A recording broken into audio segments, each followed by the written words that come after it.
1974 season began with sunshine hopes and blue sky optimism. But after 3 straight losses, it became apparent that 1974 would be a year spent not battling for a title, but a season dedicated to the development of what has become one of the youngest teams in pro football. In search of that development, General Manager Joe Thomas took over as head coach for the season's 4th game.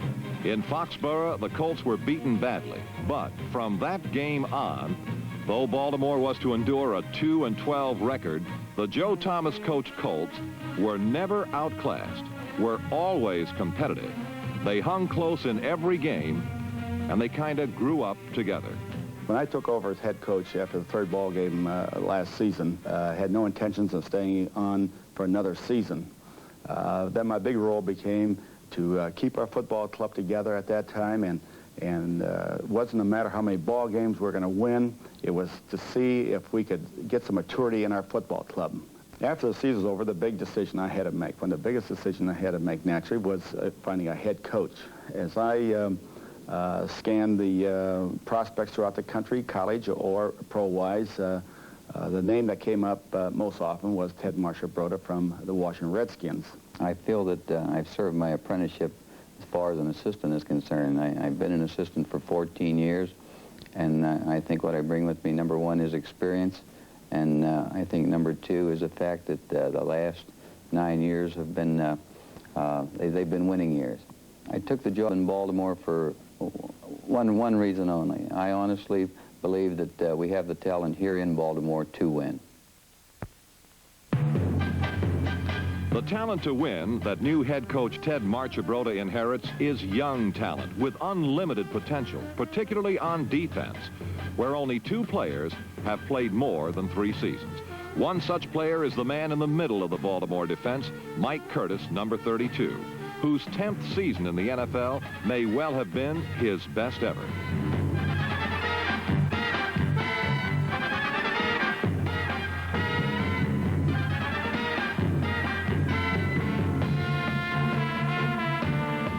Besides his usual head-hunting hitting, Curtis led the Colts in interceptions. As an individual, the rock-hard middle linebacker is the ideal peg on which to hang a defense. And in conjunction with the Colts' 2 outside men, linebacker is a Baltimore strength.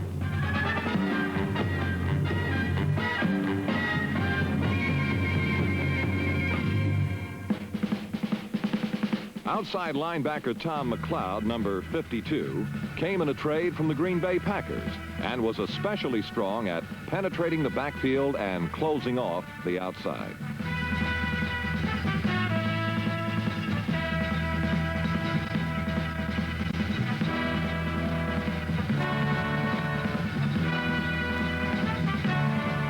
While McLeod specialized against the run, and Curtis specialized in being everywhere at once, outside backer Stan White, number 53, picked his spots and made his trademark the big play.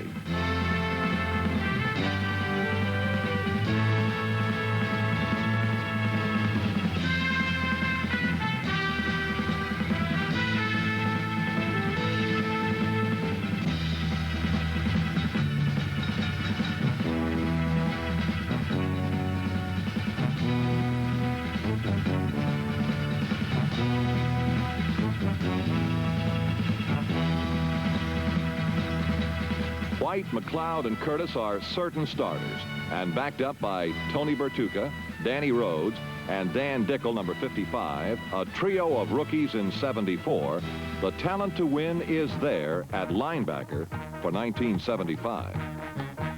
Of the 4 starters in the secondary, only Rick Volk, number 21, has extended experience. Volk's interception total the past 2 seasons has been down, but teams tend to stay away from the only experienced member of Baltimore's defensive backfield. And Volk gets into action as a sticker, one of the hardest-hitting defensive backs in the league, in addition to his ball-hawking talent as a safety.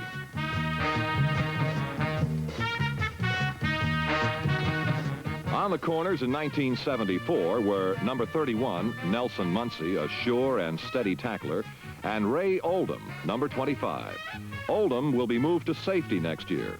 And number 30, Doug Nettles, a rookie in '74, will start on the corner in 1975. At safety with Volk will be number 40, Bruce Laird. Laird is more comfortable at safety, and 1974 was his first in a new position. A running back in college, Laird is a valuable kick return man who 2 years ago won the AFC kickoff return title and placed 4th in the conference in 1974.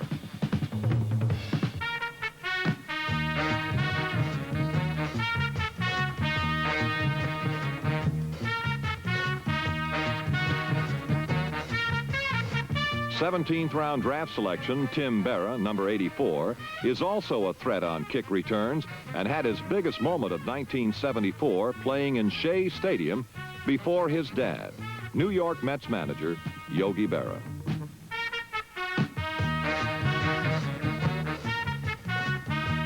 With a roster that contains many young players itching for action, Colts special teams are a part of Baltimore's talent to win. Tony Linhart and 10-year Colt veteran David Lee put the ball in play.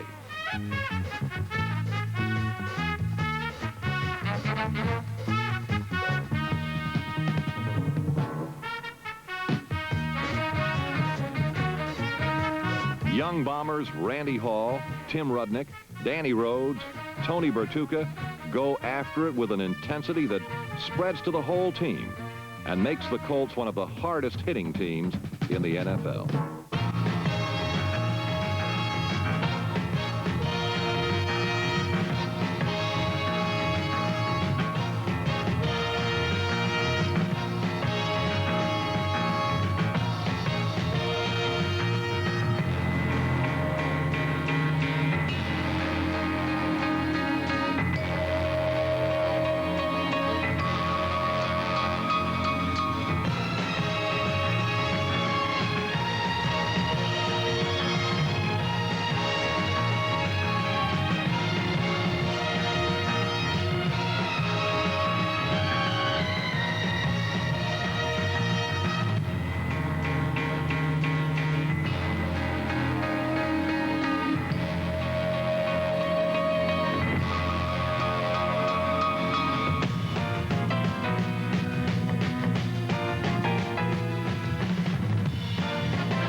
The talent to win comes from a talent to hit, and talent to hit stems from a hungry team that burns to be better.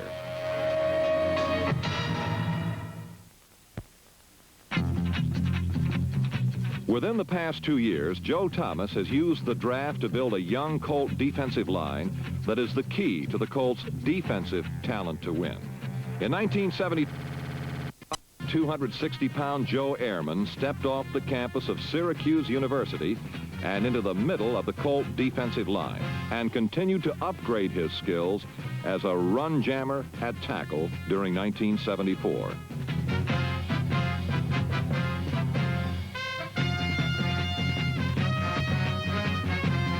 But this season, Ehrman also developed the strong inside pass rush that the Colts so badly needed.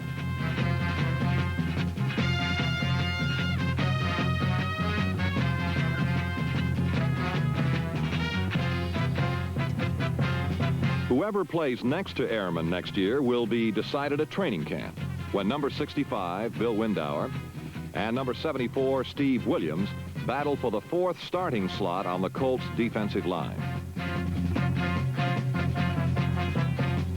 While a dogfight looms for a starting tackle spot, no such competition exists at defensive end. 2 players who were both named to the all-rookie team will be the starters in 1975. Number 72, Fred Cook, a second-round draft pick from southern Mississippi, brings tremendous lateral mobility and the strength to one-hand a ball carrier or quarterback to one defensive end spot.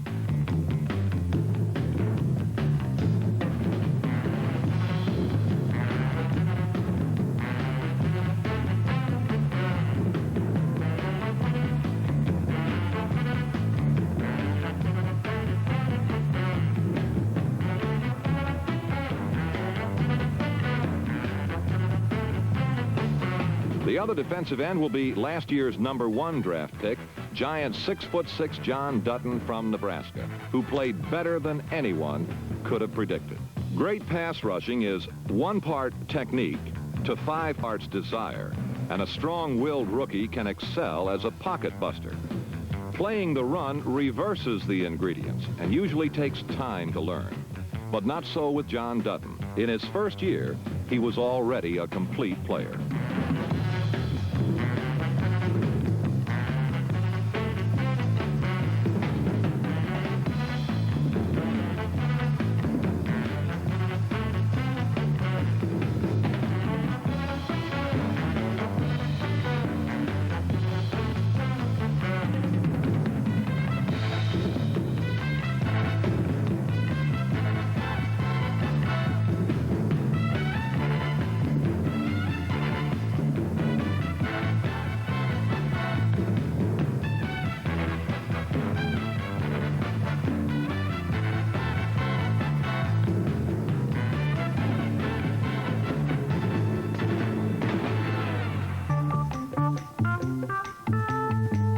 With a highly successful draft the past 2 years, the Colts vastly upgraded their defensive line.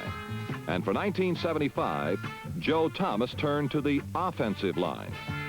Thomas traded Baltimore's #1 pick, the first selection in the entire draft, to the Atlanta Falcons for 6-year veteran, all-pro tackle George Coons. Then, with the Falcons selection also obtained in the trade and the 3rd pick in the draft, Ken Huff, guard, North Carolina. #68, Ken Huff, was considered the top offensive line prospect in college football last year. In fact, the best in several years. Add Huff and Coons to Ken Mendenhall, Dennis Nelson, Elmer Collette, David Taylor, Dan Neal, and Robert Pratt, and tight end Raymond Chester, #87, and the talent to win is there in the Colts' offensive line. After an off season in 1973, Chester recaptured his past championship form with 37 catches, most of them tough ones in the middle, the gut catches that a great tight end must make.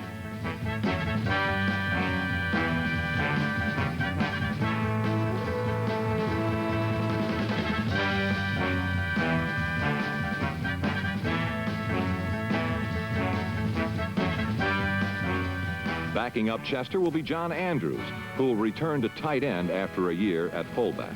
The Colt outside receiving corps is the youngest unit on the team. Glenn Dowdy, #35, has a flair for the spectacular and can catch the long ball, as attested by his 22-yard average reception 2 years ago.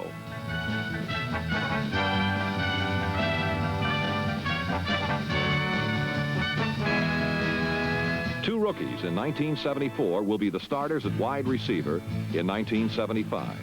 #81, Roger Carr, made his selection in the 1st round in 1974 a good one, for he can hit the home run, averaging nearly 20 yards per catch.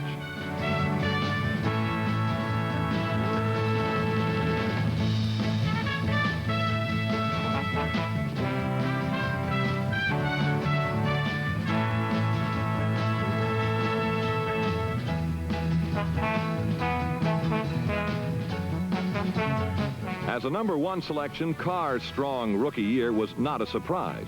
However, Freddie Scott, #86, who came in the 7th round from Amherst College, was.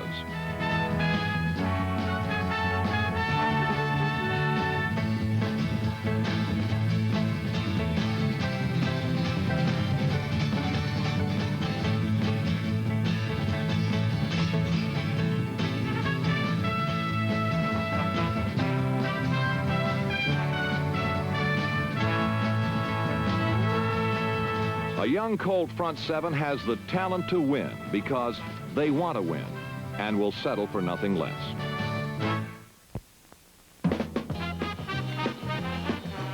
When Colt fans watch the Baltimore backfield, they'll see a collection of versatile running backs. All can catch the ball. #38, Bill Olds, caught 21 passes, in addition to rushing for close to 500 yards as the Colts' inside the tackles tough yardage man.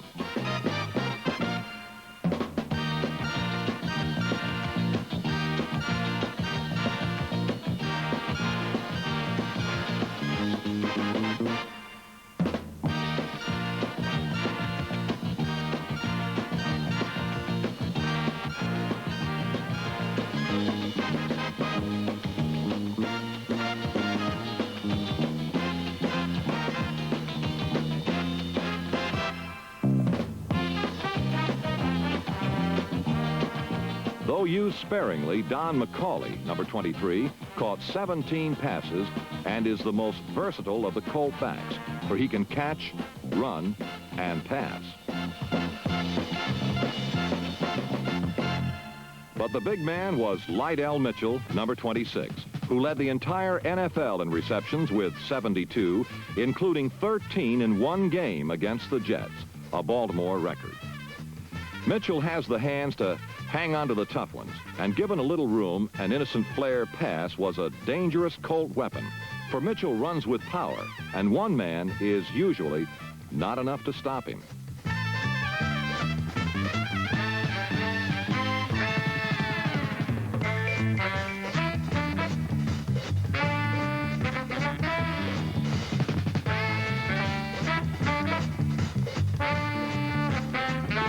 But Mitchell's instincts are those of a runner. Short pop passes got him room to run, but he was just as tough, cracking the line with over 750 yards rushing.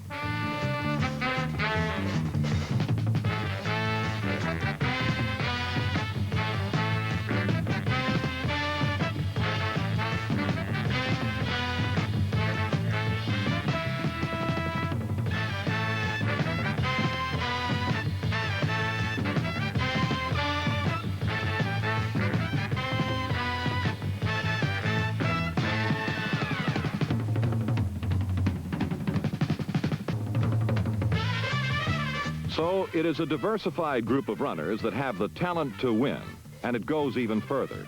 The Colt runners can run, catch, or pass, and the Colt passers can run. Marty Domrey's averaged over 6.5 yards per rush in 1974. In addition, in his 6 NFL seasons, he has completed nearly 50% of his passes, and his versatility has proved valuable to the Colts. Colt hopes for the future closely parallel the fortunes of Burt Jones. Inserted as the starting quarterback in the season's 4th game, Jones showed that despite his great size, he is mobile, gaining over 7 yards a carry when forced to run.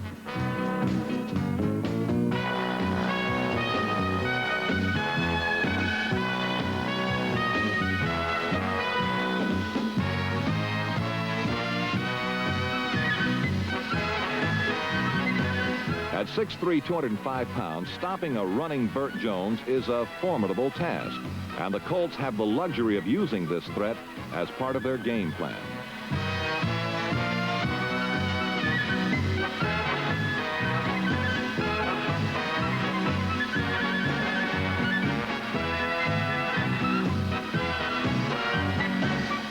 But the Colts are not going to win because Burt Jones can run. If the Colts are to win, it'll be because Burt Jones can throw a football as good as anyone, better than most.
As the season wore on, Jones became more and more sure of himself. And having struggled through a learning process early in the year, by season's end, Baltimore fans got a taste of what an experienced Burt Jones can mean to the Colts. In the season's 12th week, high winds whipped through Orchard Park as the Colts faced the Buffalo Bills. In the spiral-eating winds, Burt Jones muscled holes through the gale as the Colts lost by 6 points, beginning a trend of near upsets for the Colts.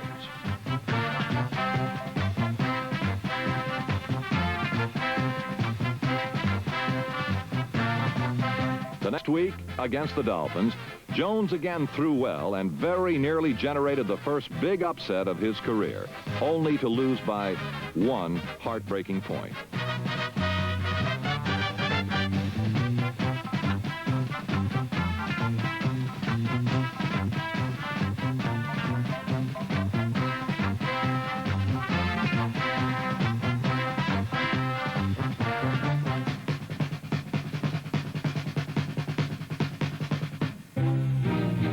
On the regular season's last Sunday, the Colts faced the New York Jets, and the old and the new were on display. Tried and true Joe Namath against the new gun come to town, Burt Jones.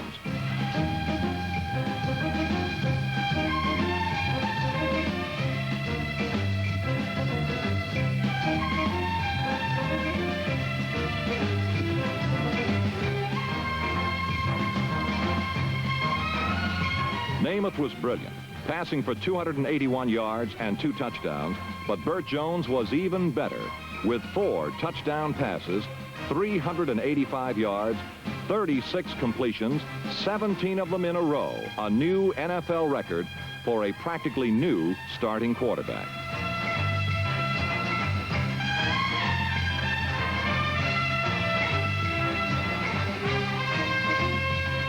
In Burt Jones, the talent to win is there. He is a winner.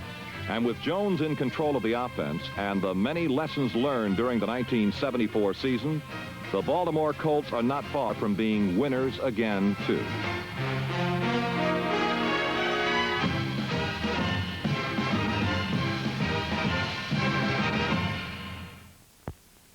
I think the most important thing that came out of last season, despite the win-a-loss record, I think we have a fine unity of our football club now.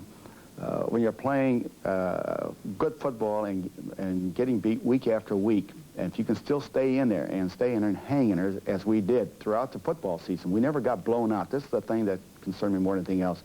So I think they have learned to work and play under pressure. I think they know the value now of hard work and what it takes to be a winner. The Baltimore Colts have indeed learned what it takes to be a winner. 1974 was a tough, character-testing season for the team. But the players are there, most of them brought in by Joe Thomas, who has built winners before in Minnesota and in Miami. And now he and owner Robert Irsay have brought a man to mold them in Ted Marchibroda, a man with a background of winning. And as Marchibroda said, I took the job in Baltimore for one reason. I believe we have the talent to win.